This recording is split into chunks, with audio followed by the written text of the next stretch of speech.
Hello student, मैं सनी आप सभी का कुमार क्लासेस ऑफिशियल के ऑनलाइन पोस्टर पे स्वागत करता हूँ। प्रीवियस ईयर क्वेश्चन सारे एग्जामों के देख रहे हैं। अभी तक 34 या 35 सेशन जितने भी हुए हैं सारे हम लोगों ने सारे बस प्रीवियस ईयर क्वेश्चन देखे हैं, ठीक है। और हर चैप्टर से देख रहे हैं, यानी तुम समझ सकते हो कि मतलब कितने इंपॉर्टेंट क्वेश्चन है। और हर चैप्टर से अगर तुम सारे क्वेश्चन को जोड़ लेते हो तो कम से कम अभी तुम्हारे 500 से 600 क्वेश्चन आराम से हो चुके हैं, जो कि प्रीवियस ईयर क्वेश्चन में हर साल किसी न किसी एग्ज़ाम में पूछे गए हैं, ठीक है। तो और ये जो कल से सेशन चल रहा है हमारा किस चीज़ का चल रहा है सर? हमारा चल रहा है टेक्निकल हेल्पर 2022 अगस्त में हुई थी, शायद 27 अगस्त से शायद इस पर डेट था, को हुई शिफ्ट की पेपर है, ठीक है। तो उसका एनालिसिस कर रहे हैं और शायद ऑब्जेक्शन भी चल रहा है। तो जिसको तुम लोग को लगे कि इस पर ऑब्जेक्शन करना है तो उस पर ऑब्जेक्शन भी कर सकते हो, ठीक है। चलो, तो पहला क्वेश्चन देखते हैं। पहला क्वेश्चन पूछा है कि अन आइडियल ऑपरेशनल एम्पलीफायर है, मतलब एक आदर्श ऑपरेशनल एम्पलीफायर में होता है क्या। पहला है ideal open loop gain, infinite open loop gain. हाँ sir ji, infinite loop gain होता है, वो भी ओपन का, ठीक है, जब ओपन सर्किट रहेगा तब की, ठीक है। इनपुट इम्पीडेंस इनफाइनाइट होती है। हाँ सर, इम्पीडेंस जो होती है, जो जेड होती है, वो इनफाइनाइट होती है। Zero output impedance, yes sir, Z बराबर जीरो होता है। बैंडविड्थ ओमेगा कितना होता है सर? इनफाइनाइट होता है, ये भी सही है। यानी sir all of the above इसमें क्या हो जाएगा, हमारा सही आंसर हो जाएगा। ऑल ऑफ द अबव यहाँ पे सही हो जाएगा, ठीक है। चलो अगला क्वेश्चन देखते हैं।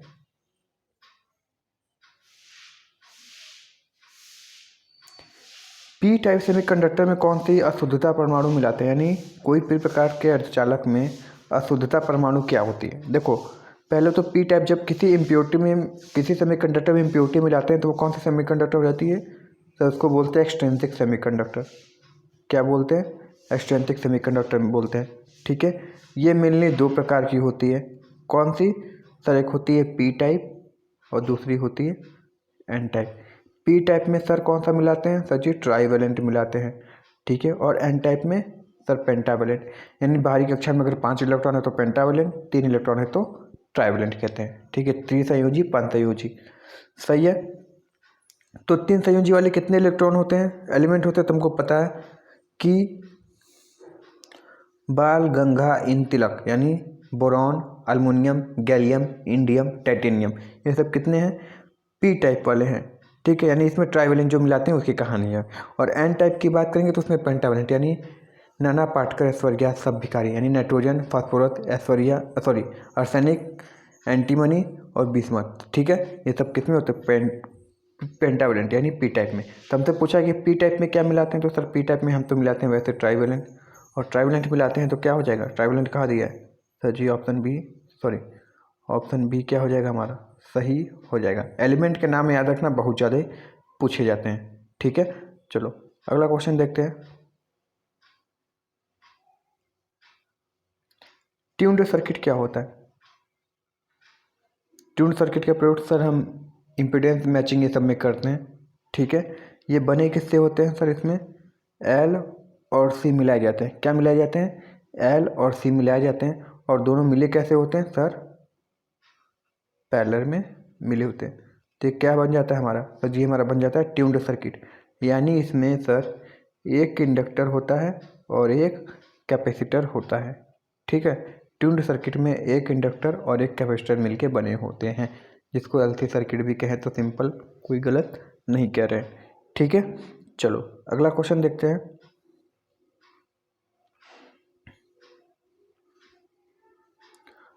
स्टेपर मोटर के बारे में क्या चीज़ सही है? स्टेपर मोटर के बारे में क्या सही है? पहला, it is driven by A pulse signal. Pulse signal को मतलब समझ रहे हो? स्टेप में कब चलता है? ये स्टेपर मोटर इसलिए नाम बोला गया है क्योंकि ये कोण कोण में चलता है, 30-30 डिग्री के कोण पे चलेगा। जैसे घड़ी की सुई होती है तो एक एक सेकंड की जो होती है कोण बढ़ता रहता है, स्टेप स्टेप एक साथ नहीं बढ़ता है, उसी को क्या बोलते हैं? Step angle. और ये कब आता है हमारा?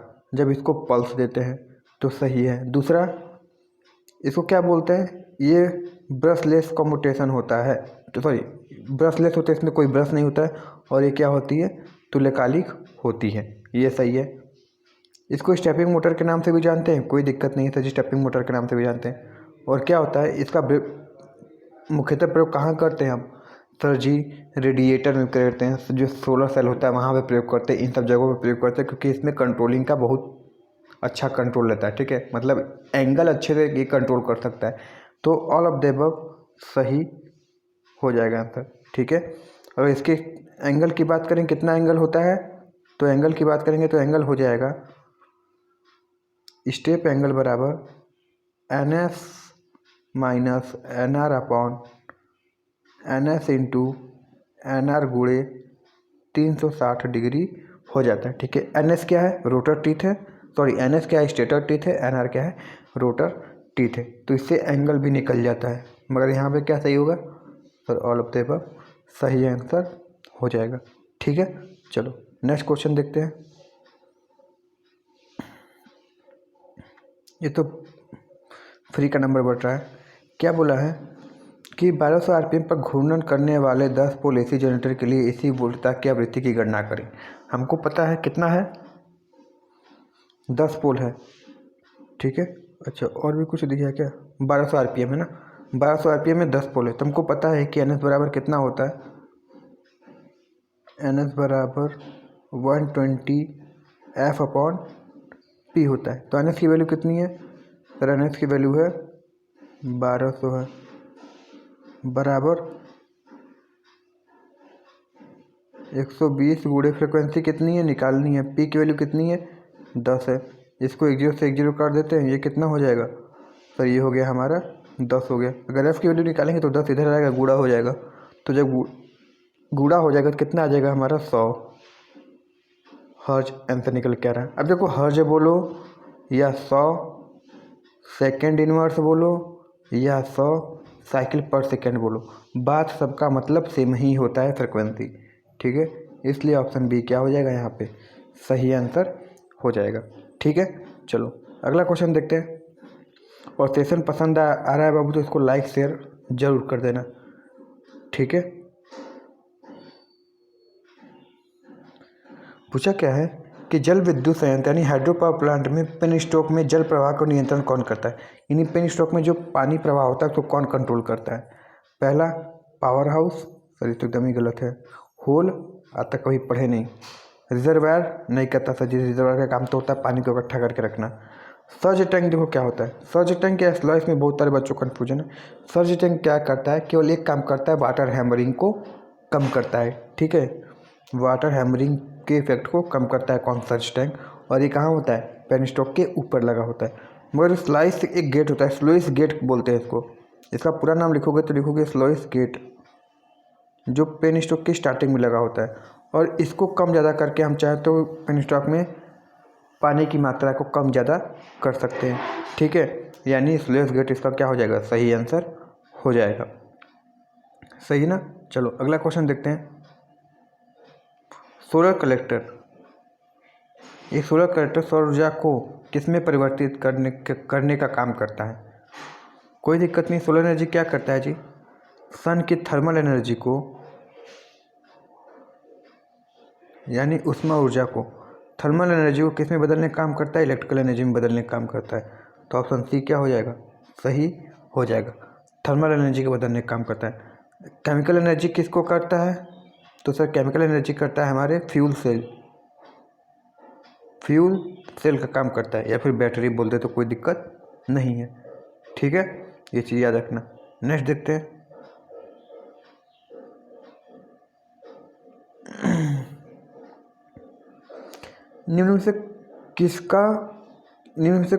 निम्नलिखित में से कौन सा उपकरण दूर के संबंध से तापमान को मापता है? मतलब बिना कांटेक्ट के ऐसा कौन सा उपकरण है जो हमारा क्या करता है? तापमान को मापता है। जैसे वो देखे हो जब कोरोना फैला था तो गन वाली जो थी, सेंसर वाली जो टेम्परेचर हमारी बॉडी की मापती थी, उसी तरह ये भी होता है।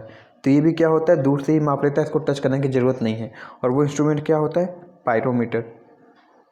पायरोमीटर क्या कहता है? जब बहुत ज़्यादा टेम्परेचर होता है तब मेज़र करने का काम आता है। जैसे बॉयलर की टेम्परेचर बहुत ज़्यादा होती है, ठीक है, तो उसको आप टच करके नहीं माप सकते हैं, उसके लिए क्या करता है? दूर से ही माप लिया जाता है। ठीक है, तो वो होता है पायरोमीटर, बिना कांटेक्ट के टेम्परेचर मापने का, और बहुत हाई टेम्परेचर को मेज़र कर सकता है।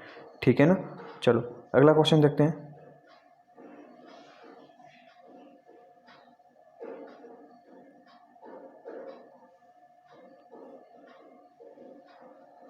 पूछा क्या है कि एक समान व्यास के स्टैंडर्ड से भरे कुल कुंडलाकार स्थान को समकेंद्रित पूर्वक स्टैंडर्ड की कुल संख्या कितनी होती है। अच्छा, ये देखो सिंपल कहानी यही होती है कि सिंपल क्वेश्चन ये पूछेगा कि मान लो कि तारों के जैसे स्टैंडर्ड वायर का प्रयोग करते हैं ना, केबल के ऊपर एल्युमिनियम के स्टैंडर्ड वायर लगाते हैं, तो यानी कई सारी तारों को ऐड कर एक तार बनाया जाता है। तो स्टैंडर्ड की संख्या कितनी दी हुई है, कैपिटल एन है, और एन स्मॉल लेयर की संख्या है। तो कैसे निकलेगा, तो इसका यही फॉर्मूला होता है। वैसे होना चाहिए था 3n n+1 - 1 बराबर स्टैंड की संख्या होती है, स्टैंडर्ड यानी जो ऐंठन की संख्या होती है, और ये क्या होती है हमारी, कितने तारों का प्रयोग किया गया है लेयर का। ठीक है, तो ये कहानी हमारी क्या हो जाएगी, ऑप्शन ए यहाँ पे सही हो जाएगा। ठीक है, चलो अगला क्वेश्चन। ये याद करने वाली चीज़ है, याद रहेगा तो हो जाएगा, नहीं छोड़ के चले जाओगे। निम्नलिखित में से किस सेल की उच्च ईएमएफ होती है, सबसे उच्च ईएमएफ किसकी होती है ये बताना है। ठीक है, देखो एडिशन सेल की कितनी होती है, लगभग 1.45 की समथिंग होती है। डैनियल सेल की, वोल्टेज सेल होता है डैनियल सेल, डैनियल सेल की 1.1 समथिंग होता है। ठीक है, वोल्टेज सेल की बात करोगे तो 1.08 होता है, वोल्ट होता है। तो ये सब सारे वोल्टों को याद रखना है। ठीक है, तो सबसे अधिक किसकी होती है, इसकी होती है 2.2 वोल्ट पर सेल। तो यहाँ पे क्या हो जाएगा हमारा, ऑप्शन ई सही होगा, लेड एसिड सेल, जिसको सीसा संचायक बैटरी भी कहते हैं। ठीक है, ये सब सारी चीज़ें याद रखनी। पॉजिटिव किसकी बनी होती है सर, पॉजिटिव प्लेट बनी होती है PbO2, negative plate sir Pb होती है। ये क्या होता है, डार्क चॉकलेटी होता है। ये क्या है, स्लेटी कलर होता है, जिसको स्पंजी लेड भी बोलते हैं। इलेक्ट्रोलाइट के रूप में क्या प्रयोग करते हैं सर, डाइल्यूट H2SO4 का प्रयोग करते हैं। ये सब सारी चीज़ें याद रखनी है। ठीक है, चलो नेक्स्ट क्वेश्चन देखते हैं। अगला क्वेश्चन है,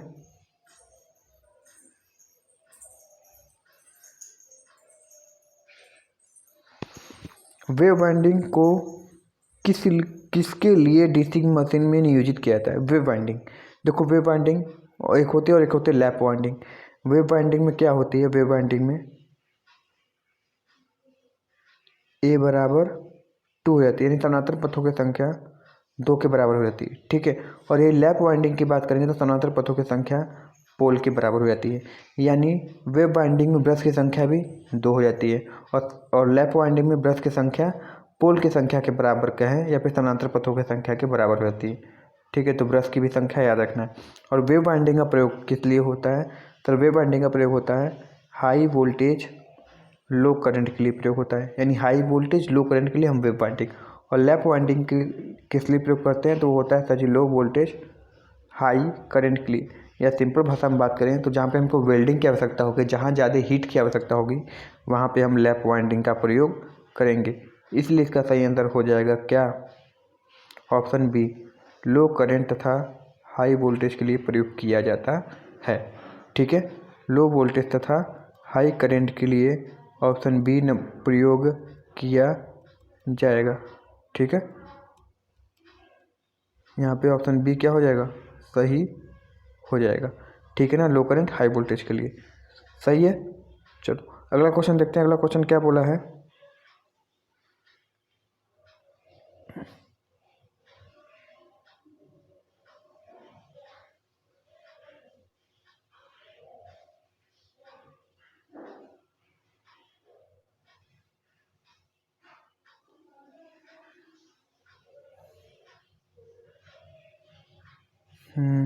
अगला क्वेश्चन है कि जूल्स का नियम कहता है कि गैस की विशिष्ट आंतरिक ऊर्जा केवल किस पर निर्भर करती है।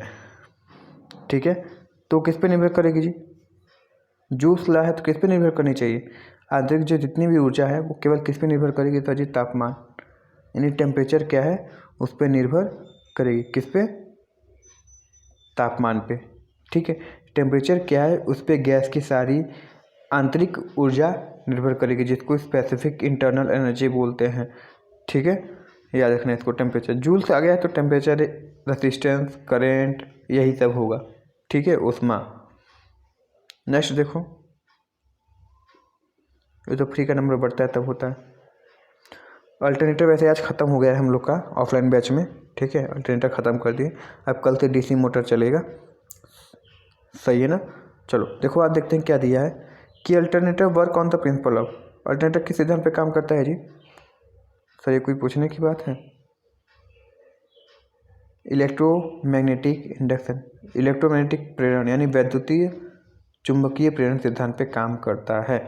इसको दूसरी भाषा में क्या बोलते हैं, 3 फेज सिंक्रोनस जनरेटर, या सिंपल भाषा में इसको क्या बोलते हैं, अल्टरनेटर बोलते हैं, ठीक है, इसको याद रखना। या फिर एसी जनरेटर भी बोल दे तो गलत नहीं है, एसी जनरेटर भी बोलते हैं, ठीक है। इसकी संरचना सेम टू सेम किसकी तरह होती है, सिंक्रोनस मोटर की तरह होती है। ये सब सारी चीज़ें याद रखनी है, ठीक है। ये डायरेक्ट क्या देता है हमको, एसी सप्लाई देता है, किसमें सर, 3 फेज में बना कर देता है, सही है ना। ये 2 टाइप की होती हैं, सेलिएंट और नॉन सेलिएंट, जो अल्टरनेटर ऑफलाइन बैच में अच्छे से पढ़ा गया है। या फिर पढ़ना चाहते हो तो प्लेलिस्ट में जाना, अल्टरनेटर की सारी लेक्चर पड़ी हुई हैं, ठीक है, बहुत अच्छे से समझाया गया, उसको देख सकते हो। और सेशन पसंद आ रहा है तो इसको लाइक शेयर, और चैनल पे नए हो तो सब्सक्राइब जरूर कर लो। चलो अगला क्वेश्चन देखते हैं।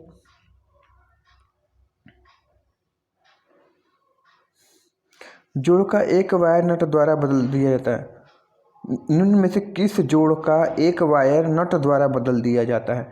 तो इसको क्या बोलते हैं हम, सर रेट टेल बोलते हैं, रेट टेल। रेट मतलब कैसा जॉइंट होता है, तो चूहे के पूंछ की तरह इसकी जॉइंट होती है, ठीक है। और इसमें क्या किया जाता है, एक वायर जो होती है उसको नट के माध्यम से, यानी वायर की जगह हम नट का प्रयोग करने लगते हैं, ठीक है। किसका प्रयोग करने लगते हैं, वायर नट का प्रयोग करने लगते हैं, ठीक है, वायर नट का प्रयोग करने लगते हैं इस जोड़ में, ठीक है। किस जोड़ में, रेट टेल, ठीक है। चलो अगला क्वेश्चन है, ये सब देखो मेमोरी बेस्ड है, याद रखोगे तो होगा, नहीं तो नहीं आएगा। निम्न में से कौन सा एक निष्क्रिय घटक है। देखो निष्क्रिय घटक 3 ही होते हैं, कौन कौन से, आर एल सी, ठीक है। आर निष्क्रिय, ये निष्क्रिय, ये निष्क्रिय। निष्क्रिय मतलब समझते होगे, निष्क्रिय ऐसी अवयव होती है, युक्ति होती है जो केवल पावर एब्जॉर्ब करने, यानी शक्ति वोल्टेज करंट जो भी हो बस एब्जॉर्ब करने का काम करती है, सोखने का काम करती है, क्षय कराने का काम करती है, ठीक है। यानी शक्ति एब्जॉर्ब करने का काम करती है, कभी देगा नहीं कि लो भाई 4 बोल तुम भी ले लो, कभी देने का काम नहीं करेगा, जैसा कि बैटरी जनरेटर अल्टरनेटर सब करती हैं देने का ना, ये केवल लेने का काम करती है, बस ये सब खाओ भी रहे, बस खाना जानते हैं, देना नहीं। तो कौन कौन से होते हैं, कैपेसिटर हमारा सही हो जाएगा, बाकी सब एक्टिव डिवाइस हैं जी, ठीक है, सक्रिय घटक, इसको याद रखना। नेक्स्ट क्वेश्चन, CRO द्वारा किस मात्रा को मापा जा सकता है। देखो CRA का full form cathode ray oscilloscope, ठीक है। CRO की धड़कन किसको या दिल किसको बोला जाता है, CRT को, यानी कैथोड रे ट्यूब, ठीक है। इसमें कैथोड इसलिए सबसे बार बार नाम लिया जाता है क्योंकि कैथोड मतलब कैथोड टर्मिनल से इलेक्ट्रॉन निकलती है जो कि स्क्रीन पे जाकर हमारा एक तरंग का निर्माण करती है लाइट के रूप में, ठीक है, प्रकाश के रूप में। अच्छा, ये जो होती कई सारी चीज़ें माप सकती हैं, जैसे RMS value, average value, DC value, AC value, time period, frequency, ठीक है, सारी चीज़ें ये माप सकती है, समझ में आया ना, केवल पावर को छोड़कर, ठीक है। तो यहाँ पे क्या सही हो जाएगा, सर ये माप सकती है क्या, frequency, inductance, resistance, conductivity, form factor नहीं, केवल ये RMS, average, DC, AC, frequency, time, ये सब, ठीक है। फेज शिफ्ट जिसको बोलते हैं, फेज शिफ्ट मतलब कलांतर भी ये माप सकता है, ठीक है। तो ये सब चीज़ें मापती है शिफ्ट वाले, CRO, इसको याद रखना, बहुत ज़्यादा इंपॉर्टेंट होता है ये। टीवी के आकार का होता है, अधिकतर देखे होंगे हॉस्पिटल ये सब में, जिसपे पल्स रेट ये सब दिखाती है, दिल की धड़कन दिखाती है। चलो, ट्रांसफार्मर में कंजर्वेटर का कार्य क्या होता है जी। ट्रांसफार्मर में कंजर्वेटर का काम केवल एक ही होता है कि मान लो गर्म होता है ट्रांसफार्मर, तो उसका तेल में क्या होता है, फैलाव होता है, ठीक है। तो ऊपर बने टैंक में क्या होता है, मतलब टैंक में तेल का फैलाव हो रहा है, तो इसके माध्यम से क्या हो जाएगा, लीक नहीं करेगा बल्कि इस टैंक में चला जाएगा। और जब तेल की कमी होगी तो फिर यही ऑयल कहाँ चला आएगा, नीचे चला आएगा, उसके नीड को, आवश्यकता को पूर्ण करने के लिए, ठीक है। बस यही कहानी होती है, तो देखो साफ साफ लिखा होगा कि तेल के संकुचन और विस्तार में सहायता प्रदान करना, जो कि ऑप्शन क्या है हमारा, डी है। तो यहाँ पे क्या हो जाएगा, डी सही हो जाएगा। ठीक है, ऑप्शन डी, यानी तेल का संकुचन या फैलाव जो भी हो रहा है उसमें मदद करता है कि तेल बाहर लीक न करें या फिर कमी हो रही है तो उसको सप्लाई बराबर मिलती रहे। ठीक है, चलो अगला क्वेश्चन है, यही सप्लाई है ना, ये है, निम्न में से ये कौन सी मोटर है।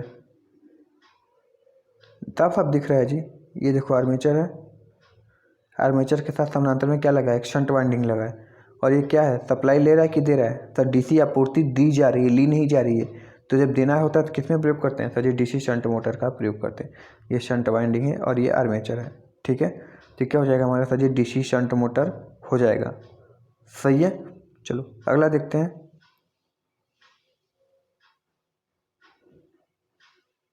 सीपीआर का फुल फॉर्म, फर्स्ट एड यानी प्रथम उपचार जब करते हैं, प्राथमिक उपचार में पीड़ित को सीपीआर की आवश्यकता हो सकती है, जिसका पूर्ण रूप क्या है, जिसे बोलते हैं या सीपीआर देना है, सीपीआर करना है। ठीक है, यानी कार्डियो पल्मोनरी रिसुक्सेशन, यानी कार्डियो पल्मोनरी रिसिस्टेशन।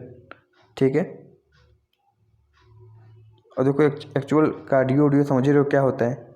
ठीक है, हार्ट रोड से संबंधित होता है, तो उन सबको क्या होता है, सहायता देने के लिए, या फिर एक तरीके से कहें जैसे चित अवस्था में होते हैं तो उन सब के लिए क्या होता है, इनका प्रयोग करते हैं। कार्डियोपल्मोनरी सीपीआर एक प्रक्रिया होती है जिसके द्वारा क्या होता है, हम फर्स्ट एड की शुरुआत इससे कर सकते हैं। जैसे सिल्वेस्टर विधि ये सब नहीं होती है, माउथ से माउथ रिस्पिरेशन, हार्ट दबाना फलाना ढिमका, उसी तरह ये भी सीपीआर भी होता है। ठीक है, जो प्रथम उपचार में आता है। हाँ देखो, जब तुम पढ़ रहे होगे डीसी जनरेटर पढ़ोगे या डीसी मोटर पढ़ोगे या फिर बैटरी पढ़ोगे तो उसमें एक इलेक्ट्रोप्लेटिंग प्रक्रिया होती है, यानी एक परत पे दूसरी परत को चढ़ाना क्या कहलाती है, इलेक्ट्रोप्लेटिंग। जैसे लोहे के पे जिंक की परत चढ़ाना गैल्वेनाइजेशन कहला जाती है, तो इसी तरह एक धातु पे दूसरी धातु की परत चढ़ाना इलेक्ट्रोप्लेटिंग कहलाती है। और इसमें हम किसका प्रयोग करते हैं, सर डीसी का प्रयोग करते हैं। ठीक है, किसका प्रयोग होता है, डीसी का प्रयोग करते हैं, और नियत सप्लाई वाले डीसी का प्रयोग करते हैं, जो बदले वैसा नहीं, नियत डीसी का प्रयोग करते हैं। तो इसमें से नियत वैल्यू जो होता है केवल और केवल एक दे सकता है, और वो कौन सा है, सर जी शंट जनरेटर है। अब वो शंट सेल्फ एक्साइटेड हो या सेपरेटली एक्साइटेड उससे नहीं मतलब है, केवल क्या होना चाहिए, शंट होना चाहिए। ठीक है, तो सेपरेटली एक्साइटेड शंट जनरेटर। ठीक है, ये सही है। इसका कंट्रोल हमारे हाथ में नहीं रहता, जो बाहर एक्साइटर होता है उसके हाथ में होता है कंट्रोलिंग। ठीक है, तो इसलिए इसका नाम सेपरेटली एक्साइटेड जनरेटर कहते हैं, क्योंकि इलेक्ट्रोप्लेटिंग में हमको किसकी आवश्यकता होती है, डीसी में। और होता है क्या है, एक परत पे दूसरी परत चढ़ाना ही क्या कहलाती है, हमारी इलेक्ट्रोप्लेटिंग कहलाती है। ठीक है, तो आई होप ये सेशन पसंद आया होगा। सेशन पसंद आया बाबू तो इसको लाइक कर देना, शेयर कर देना, और चैनल पर नए हो गए तो सब्सक्राइब जरूर कर लेना, और देख लेना। अभी फ़िलहाल तो किसी में ऑब्जेक्शन करने लायक नहीं है, ऑब्जेक्शन करोगे तो पैसा बर्बाद जाएगा। ठीक है, तो लाइक शेयर और सब्सक्राइब जरूर कर लेना। ठीक है, चलो मिलते हैं नेक्स्ट सेशन में। Thank you very much and all the very